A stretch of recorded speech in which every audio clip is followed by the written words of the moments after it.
Hello friends, welcome back to my YouTube channel. So இன்றைக்கி இந்த வீடியோவில் என்ன பார்க்க போகிறோன்னா, பிரெட் செய்கிறது எப்படின்னு பார்க்க போகிறோம். அதை வந்து மைக்ரோ அவன் பயன்படுத்தி எப்படி பிரெட் செய்யலான்னு பார்க்க போகிறோம். ஸோ இந்த காணொளி மூலிமா உங்களை சந்திக்கிறதுல எனக்கு மிக்க மகிழ்ச்சி. So let's continue this video. இதுக்கு தேவையான பொருட்கள்னு பார்த்தீங்கன்னா, ஈஸ்ட் வேணும், அப்புறம் பட்டர் வேணும், தேவையான அளவு எடுத்துக்கங்க. சுகர் வேணும், மில்க்கு வேணும், அண்ட் தென் ஒரு பாத்திரம், ஏன்னா மாவு பிசைய இதுதான் வேணும். ஸோ இதெல்லாம் ரெடி பண்ணி வச்சுக்கிட்டு பாலை நம்ம இப்போ காய்ச்சி போகிறோம். அதை மிதமான சூடில் நம்ம காய்ச்சி வச்சுக்கணும். ரொம்ப காய்ச்சிட்டோம்னா ஈஸ்ட் சரியாக ஃபங்க்ஷன் ஆகாது. ஃபஸ்ட்டு பாலை நம்ம காய்ச்சிட்டு அதில் ஈஸ்ட் போட போகிறோம். அது எப்படின்னு பார்க்கலாம். அங்கே போய் கேஸில் பால் காய்ச்சிட்டு வரோம்.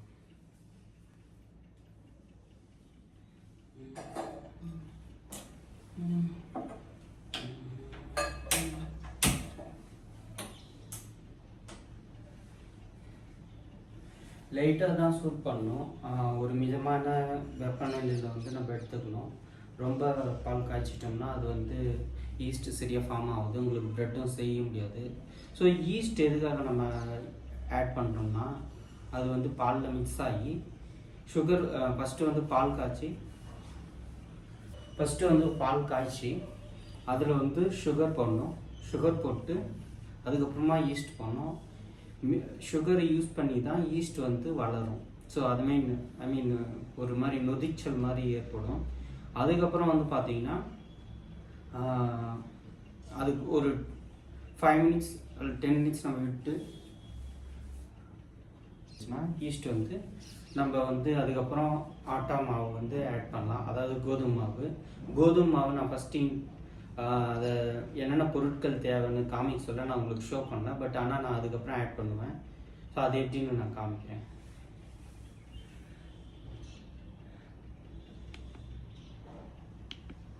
பால் மிதமான சூடில் காய்ச்சி இந்த பாட்டில் நம்ம போட்டாச்சு. ஸோ ஊற்றி வச்சுருக்கோம். இப்போ சுகர் ஆட் பண்ண போகிறோம். நான் 1.5 டேபிள் ஸ்பூன் அளவுக்கு சுகர் ஆட் பண்ண போகிறேன். அதுக்கப்புறம் 1 டேபிள் ஸ்பூனில் ஈஸ்ட் நான் போட போகிறேன். ஸோ ஈஸ்ட்டு நொதித்தல் ஆகிறதுக்கு ஒரு 10 மினிட்ஸ் வெயிட் பண்ணலாம். ஓகே, ஸோ இப்போ ஆட் பண்ணலாம். இந்த பால் ஊற்றி வச்சுருக்கேன் இல்லையா, அதில் நான் சுகர் ஆட் பண்ண போகிறேன்.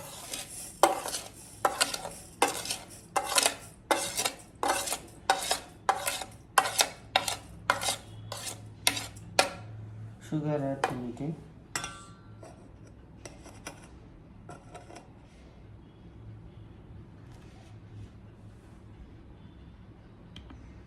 சுகர் ஆட் பண்ணியாச்சு. இப்போ பார்த்தீங்கன்னா ஈஸ்ட் ஆட் பண்ணலாம்.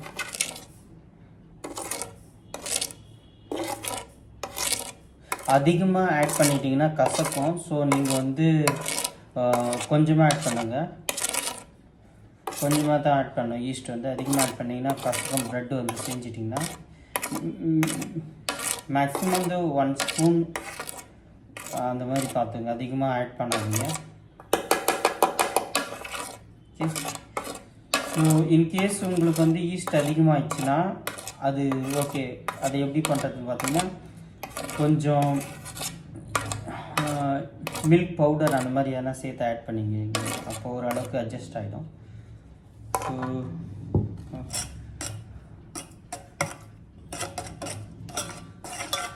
ஜஸ்ட்டு ஈஸ்ட் ஆட் பண்ணிட்டு லைட்டாக இந்த மாதிரி மிக்ஸ் பண்ணி விட்டிங்கன்னா அது ஒரு 10 மினிட்ஸ் பொறுத்து அது நொதிச்சல் ஆகிடும்.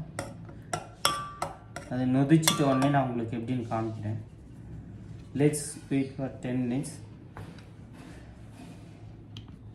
ஸோ ஈஸ்ட் ஆக்டிவேட் ஆகிடுச்சு. ஸோ இன்னும் கொஞ்சம் நேரம் வெயிட் பண்ணலாம், இன்னும் நல்லா ஆக்டிவேட் ஆகும்.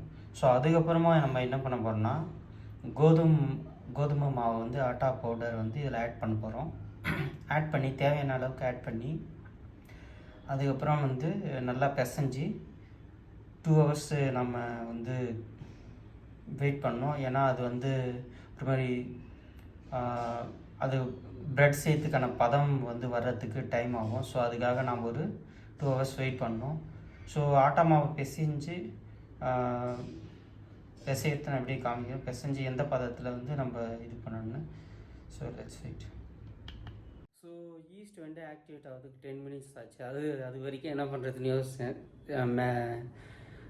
செடிக்கெலாம் தண்ணி விட்டலாம் சொல்லிட்டு போயிருந்தேன். ஸோ எல்லா செடிக்கும் தண்ணி விட்டு தான் வந்தேன், ஆக்டிவேட் ஆகிருந்துச்சி. ஸோ வந்து இப்போ என்ன பண்ண போகிறோன்னா, நம்ம ஆட்டா பவுட்ரு ஆட் பண்ணி மாவு பிசைய போகிறோம். அது எப்படின்றத பார்க்கலாம் வாங்க. ஸோ நல்லா ஈஸ்ட் இந்த மாதிரி ஆக்டிவேட் ஆனால் உங்களுக்கு பார்த்தா தெரியும் சேஞ்சஸ். ஸோ வந்து இந்த மாதிரி நல்லா ஈஸ்ட் ஆக்டிவேட் ஆனோடனே நம்ம இதில் வந்து தேவையான அளவுக்கு மாவு சேர்த்துக்கணும். மாவு சேர்த்துக்கிட்டு நம்ம வந்து இதை பிசைஞ்சு வைக்கணும். நான் வந்து எவ்வளோ ஆட் பண்ணுறதுல இருங்க செக் பண்ணுவேன். நான் வந்து இந்த ஸ்பூனால் வந்து 2 கப் ஃபுல் மாவு எடுத்து போட்டேன். ஸோ இவ்வளோ வந்திருக்கு. நீங்கள் உங்களுக்கு தேவையான அளவுக்கு மாவு போட்டுங்க. அதுக்கப்புறம் வந்து பார்த்தீங்கன்னா பட்டர் வச்சுருந்தேன். பட்டர் வந்து ஆட் பண்ணிக்கணும். ஸோ நான் இங்கே பட்டர் வச்சுருக்கேன். இப்போ மிக்ஸ் பண்ண போகிறேன். ஸோ பட்டர் ஆட் பண்ணி மாவு பிசைஞ்சு வச்சாச்சு. இப்போ இது மேலே நம்ம வந்து கவர் மூடி வைக்கலாம். ஸோ நெக்ஸ்ட்டு வந்து 2 hours கழிச்சு இது நல்லா இது பபுள் மாதிரி ஆனால் கொஞ்சம் பெருசாக இருக்கும். அது வந்து சரியான பதம். ப்ரெட்டு மைக்ரோ அவன் உள்ளே வைக்கிறதுக்கு முன்னாடி. ஓகே, ஸோ இப்போ எப்படி கவர் பண்ணி வைப்போம். பேப்பர் ரோல் இருந்தால் வாங்கி இந்த மாதிரி ஷீல்டு பண்ணி வைங்க, இல்லைனா ஜஸ்ட்டு பாத்திரத்தை மட்டும் மூடி வைங்க, எதுவும் ப்ராப்ளம் இல்லை. ஸோ இது வந்து பபுள் ஆகிறதுக்கு சரியான ப்ரெட் செய்யறதுக்கான பதம் வர்றதுக்கு வந்து ஒரு 2 hours ஆகும். ஸோ அது வரைக்கும் நம்ம வெயிட் பண்ணலாம். ஸோ ஜஸ்ட்டு கவர் பண்ணி வைக்கணும். ஸோ ஆஃப்டர் 1 hour பொறுத்து பார்த்தீங்கன்னா ப்ரெட்டு இந்த மாதிரி பபிள் மாதிரி வந்திருக்கு. ஸோ இதுதான் சரியான பதம். இப்போ வந்து ப்ரெட் மேக்கிங் மோல்டு பாக்ஸில் நம்ம வந்து ஷிஃப்ட் பண்ண போகிறோம். இதில் வந்து லைட்டாக ஆயில் அப்ளை பண்ணியிருக்கோம், இன்னும் கொஞ்சம் அப்ளை பண்ணிக்கலாம்.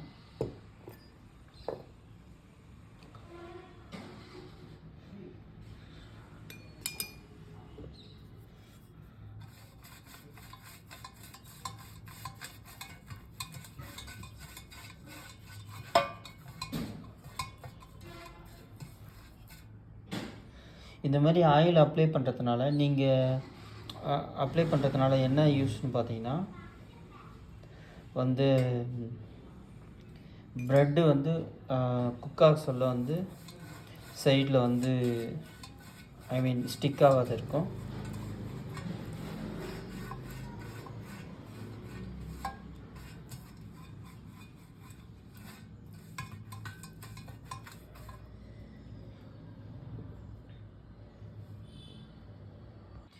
ஸோ வந்து பார்த்திங்கன்னா மாவு வந்து இதில் அப்ளை பண்ணியாச்சு, மோல்டுக்குள்ளே வச்சாச்சு.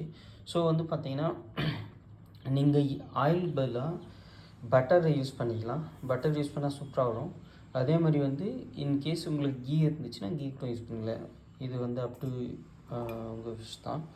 ஸோ ஜஸ்ட்டு நம்ம இதில் மோல்டுக்குள்ளே மாவு ஷிஃப்ட் பண்ணியாச்சு இதில் இருந்து இதுக்கு. ஸோ இப்போ வந்து இதையும் வந்து நம்ம ஒரு 1/2 hour இல்லை 1 hour வந்து கவர் பண்ணி வைக்கலாம். ஸோ கவர் பண்ணி வச்சதுக்கப்புறம் இது இன்னும் கொஞ்சம்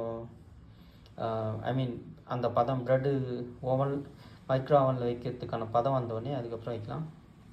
1 hour ஆச்சு. மாவு வந்து ப்ரெட்டு பவுலில் மாற்றி, ஸோ இது வந்து அதாவது குக் பண்ணதுக்கு ரெடியாக இருக்குது. இதை வந்து நம்ம மைக்ரோ ஓவனில் வைக்க போகிறோம். 20 minutesக்கு டைமர் செட் பண்ணி மைக்ரோ ஓவனில் வச்சுருக்கோம். குக் ஆகிட்டு இருக்குது. ஸோ குக்கான உடனே எப்படி இருக்குன்னு நம்ம எடுத்து பார்க்கலாம். குக்கான உடனே நம்ம உடனே வந்து எடுக்கக்கூடாது. ஒரு மைக்ரோ ஓவன் ஆஃப் பண்ணிட்டு ஒரு 5 minutes பொறுத்து எடுத்தோம்னா சூடாக இருக்கும். ஒரு துணி எதனா வச்சுன்னு கையில் அந்த ப்ரெட்டு மோல்டு வந்து எடுத்து கொஞ்ச நேரம் ஆற விடுங்க. ஆற விட்டதுக்கப்புறம் எடுத்து நம்ம கட் பண்ணி எப்படி வந்துருக்குன்னு பார்ப்போம், டேஸ்ட் பண்ணி பார்ப்போம் எப்படி இருக்குன்னு. லாஸ்ட்டு 30 secondsல ஸ்டார்ட் ஆகிருக்கு. ஆல்மோஸ்ட் ஐ திங்க் குக் ஆகிடுச்சு. ஸோ டைமர் வந்து போய்ட்டுருக்கு. ஸோ ஒன்ஸ் இது 0 ஆனோடனே நம்ம வெளியே எடுத்து வெளியே எடுக்கலாம். ஸோ இப்படி தாங்க வந்திருக்கு. கட் பண்ணி பார்ப்போம்.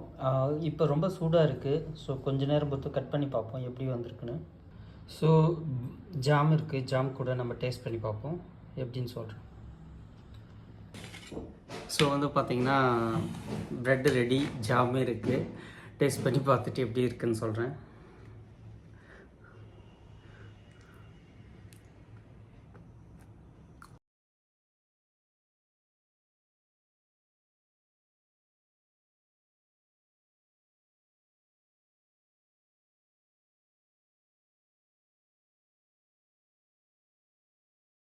ரொம்ப நல்லாயிருக்கு.